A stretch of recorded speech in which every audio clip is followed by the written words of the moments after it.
મુખ્યમંત્રી શ્રી ભૂપેન્દ્રભાઈ પટેલના આદેશ અનુસાર સુરત જિલ્લાના તમામ મેજર તથા માઇનોર બ્રિજોનું ઇન્સ્પેક્શનની કામગીરી પૂર્ણ કરવામાં આવી। છેલ્લા સપ્તાહ દરમિયાન માર્ગ અને મકાન વિભાગ બે સ્ટેટ હસ્તકના 93 બ્રિજો પૈકી 42 જેટલા મેજર તથા 51 માઇનોર બ્રિજોની ચકાસણી કરવામાં આવી, જેમાં અરેઠ બૌદ્ધાન દલા કરજણ ખાતે આવેલા બ્રિજ તથા ગલતેશ્વર ટીંબા શામપુરા બારડોલી પાસેના બ્રિજ તેમજ મહુવા અનાવલ રોડ પરનો બ્રિજને ભારે વાહનો માટે બંધ કરાયો છે। જ્યારે માર્ગ અને મકાન વિભાગ એક હસ્તકના 5 માઇનોર તથા એક મેજર મળી કુલ 6 બ્રિજની ચકાસણી કરવામાં આવી છે।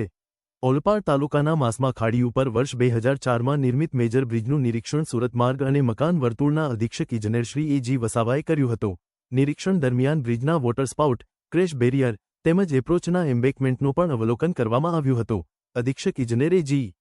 વસાવાએ સુરત જિલ્લાના ઓલપાડ તાલુકાના સાહોલ માસમા ખાડી બ્રિજનું નિરીક્ષણ કરતા કહ્યું કે આ ખાડી બ્રિજ વર્ષ 2004માં નિર્માણ પામ્યો હતો। બ્રિજનું સુપરસ્ટ્રક્ચર સોલિડ સ્પેપથી નિર્માણ પામ્યો છે। 6 ગાળાના 10.5 મીટરના પુલનું વિઝ્યુઅલ અવલોકન શ્રેષ્ઠ હોવાથી તેનો ઉપયોગ વાહન વ્યવહાર માટે સંપૂર્ણપણે સલામત છે। સુરત જિલ્લાના તમામ મહત્વના પુલોનું નિરીક્ષણ હાથ ધરવામાં આવી રહ્યું છે। નિરીક્ષણ સમયે સુરત માર્ગ અને મકાન વિભાગ 2ના કાર્યપાલક ઇજનેર એન. પટેલ, માર્ગ અને મકાનના પેટા વિભાગ 3ના નાયબ કાર્યપાલક ઇજનેર પી.સી. ખીમાણી, મદદનીશ ઇજનેર વી.એચ. પટેલ, બી.જી. માંગુકિયા સહિત અધિક મદદનીશ ઇજનેર પી.બી. સખિયા ઉપસ્થિત રહ્યા હતા। પોલાદ, ગુજરાત ન્યૂઝ, સુરત। હું A G. Vasava, AC R N B. State, Surat circle.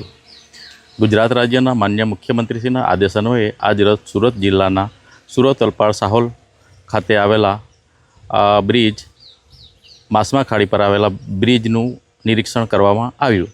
આ બ્રિજ 2004માં બનાવવામાં આવેલો છે। બ્રિજનું ફાઉન્ડેશન પાઇલ ફાઉન્ડેશન છે અને સુપરસ્ટ્રક્ચર સોલિડ સ્લેબથી ડિઝાઇન કરવામાં આવેલ છે। ટોટલ 10.5 મીટરના 6 ગાળાનું છે।